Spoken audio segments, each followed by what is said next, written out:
sa ating pong lilibang sa inyo. Dahil yan ang aming layunin talaga. Libangin namin kayo sa abot na aming mga kayanan. Kaya nakita ninyo, sa kayo makakita ng programa sa TV na lahat ng aming ginagawa ay walang cutting, walang preparation, kundi ito ay raw. Ito tinatawag ko na tapat sa puso at hindi kami nagtatago. Kung ito ay prepared at scripted, hindi galing dito sa puso. Diba? Kaya gusto kong madama ninyo na itong mga sinasabi ng inyong OFW yung si Calpido ay totoo at hindi kailanman nagbabalat kayo. Kaya dito nyo makikita na bagay yung mali-mali pagtatype ng inyong lingkod ay pinakikita ko yung pagbabakil ko sa bagay palusot ko lamang yon para malaman yun. Bakit? Yun lamang bang diretso ang salita ang pwedeng maging announcer? Eli? Di ba? Di, kumbaga sa makabagong uri ng pagsusulat, lagi na lamang na may tugma, may bilang, yung paano yung expression mo? Hindi kulang, di ba? Ibang klase yun. Hindi kailangan na mag-introduce ka ng makabago. Yan. Basta't katanggap-tanggap sa lahat. Yeah, that's right. Kaya galing sa puso at nakakatulong sa inyong lahat. Yun ang At saan ka komportable. Yeah, that's right. Mapalik tayo doon sa ating conversation kanina. At nagbasa tayo ng kanilang mga post dito. Sa dami naman ng mga friend ko. Ay, puntahan nga pala natin yung mga friend ba? Magbasa tayo ng ilan doon. Bubuksan ko. Pwede? Ano sa palagay mo? Hindi ka mapalagay. Maubos na oras. Maubos ang oras. Hindi, may 5 minutes. Magpunta tayo. Gusto kong magpunta ro sa page mo or mga confidential.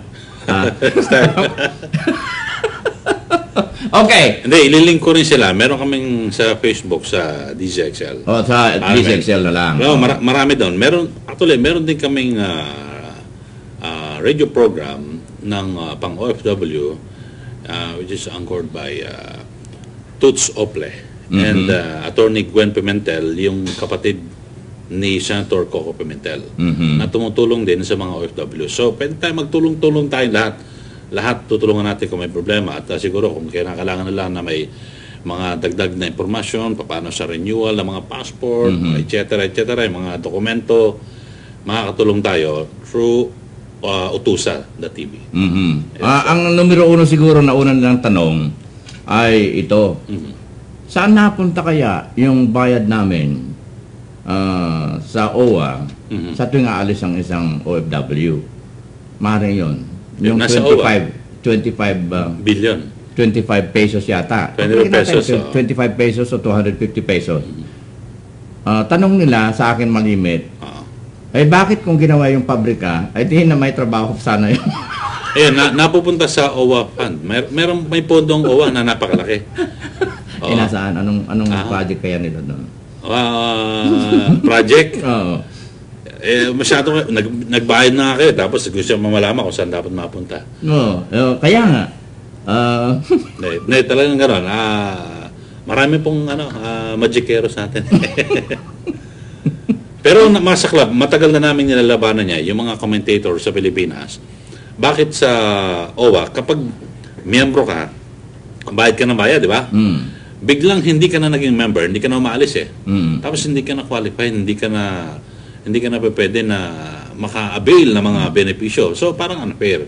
Dapat, minsan ka naging miyembro, dapat habang buhay ka ng miyembro dahil sa meron kang contribution sa pondo na yan.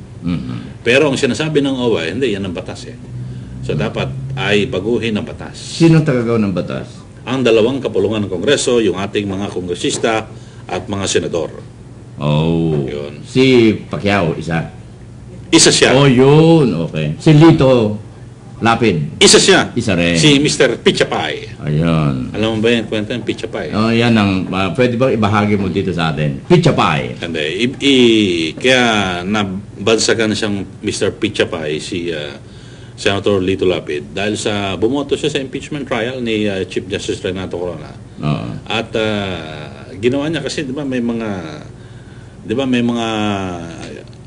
paliwanag bawat boto ng mga senador eh. Okay. Yung mga sapay, yung mga dapat ipapakita ito kung ilang porsyento. Yeah. Para yung kumbaga sa quad, bilog. Yes. Tapos hati-hatiin mo. Yung parang sa pizza. Pero ang ang termo ng ginamit niya parang pizza pie lang yan eh. Hindi ako naniniwala na sa mga sinabi ni Corona. So, ang kanyang hatol ay guilty. Si Chief Justice Corona. So, 20 sila, no? Na senators, 3 lang ang nag-acquit. Bumoto na acquittal. So, 20 yung pizza pie. Ang Okay. Hindi, kasi yung bilang pizza pie, dapat pizza, di ba? Yeah, pizza. Diba? Pizza. No, pizza. Kaya naging katatawanan. Pie. Ibig sabihin nun, pizza. Pizza. Ano sa Tagalog ng pitching, paghahati-hati ng boto sa impeachment? Ano sa Tagalog yung pizza pie? Okay, at any rate, ako'y nagagalak dahil napasyal ka rito at nakita mo ang damdamin ng utusa na ang ibig sabihin ay Operation Tulong USA. Marami nagtataka bakit hanggang ngayon ay binubuhay ko ang katawagang Operation Tulong.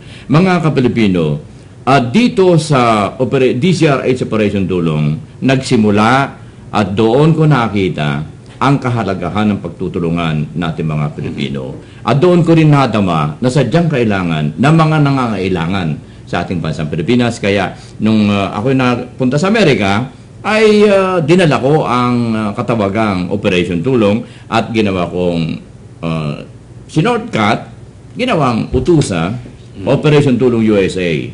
At dahil sa nasa telebisyon tayo, kaya ginawa kong .tv. Okay. So, thank you very much, Ellie Saludar. At ako'y nagagalak dahil pinagbigyan mo na dalawin itong aming bahay kubo. Alam mo, mas ako nagagalak dahil sa parang napakaswerte ng pagpunta ko rito. At bukod sa nag-aksaya ka ng oras sa akin, para paikot-ikot. Hindi, talagang pasalamat ako sa kay Commander-in-Chief. At siyempre, nakilala ko. Okay. Si Boss Marvin. At yung mga nasa paligid ng mga tao dito ay hindi mapagkunwari sa halip. Kahit na nasa Amerika kami, nakatutok ang ating panahon na kung paano mag-ipon ng katalinuhan, karunungan, dunong at wisdom para ihandog sa ating bansang Pilipinas. Nasa sa iyo ang mga huling pananalita para sa ating oras na ngayon ng programa ngayon, pero hindi huli ito sapagkat magkakaroon po tayo ng koneksyon yan. Mag-i-interactive ang utusa at ng DCXL. Maniwala po kayo niyan. Gagawa ng paraan ng inyong lingkod. Sa kalikutan ng ating isip, makagawa po tayo ng paraan na makakapag-broadcast ang utusa.tv. May broadcast natin ng mga impormasyon galing sa magagaling na mga announcer na DCXL para sa ating mga OFWs na pinaghahandugan natin kung bakit meron utusa.tv. Okay, so yung mga nakikinig sa atin at nanonood, kapag nasa Pilipinas po kayo, at kahit sa mundo na kasi pwede kayo mapakinggan, www.rmnnews.com. Yung aking palatuntunan, 8:30 to 10 in the morning, weekdays yan, Lunes hanggang Biyernes, mapakinggan nyo sa aking TV program, My News Kasayaw sa Net25, 6 hanggang 7 ng gabi, araw-araw, Lunes hanggang Biyernes. At kung may mga problema kayo, alam ba, nasa Pilipinas kayo, pwede nyo akong puntahan sa aming studio. Problema, wag lang ho pera. Basta lahat ng tulong na pwede natin maibigay, kung ano man, ng mga referrals, o pwedeng makapabilis sa inyong mga pangailangan sa mga transaksyon sa gobyerno, o kung ano man, hindi naman 100% na ma-resolve natin, pero tutulong tayo sa abot na ating makakaya. Meron ka ding column, right? Yes, yung sa PM at Filipino Star ngayon, yung tabloid ho ng Philippine Star, Star Group of Publications. Anong title ng iyong column? Larga Visto. Sa Filipino Star, Yeah. yung isa. Yung PM, iisa lang yan eh. Oh, okay. Yung tabloid ng Philippine Star. Okay. All right. So, thank you very much at mabuhay, Eli Saludar. Okay, maraming salamat kasama at ka-OFW, Manny Calpito. Mga ka-Pilipino, yan po, isang karangalan, ang isa pang presentation ng ating palatuntunan. Ito nakakatas tayo ng mga mahalagang impormasyon mula sa ating bisita na si Eli Saludar na DCXL Manila. Ang inyong kakapay sa hirap at ginhawa, ang inyong Kuya Manny Calpito po, nag-iiwan ng pagkain kaisipan. Ang utang na loob ay hindi dapat nabayaran, sa halip ito ay ipasa. Sa inyo lahat, salamat at mabuhay. Operation Tulong USA.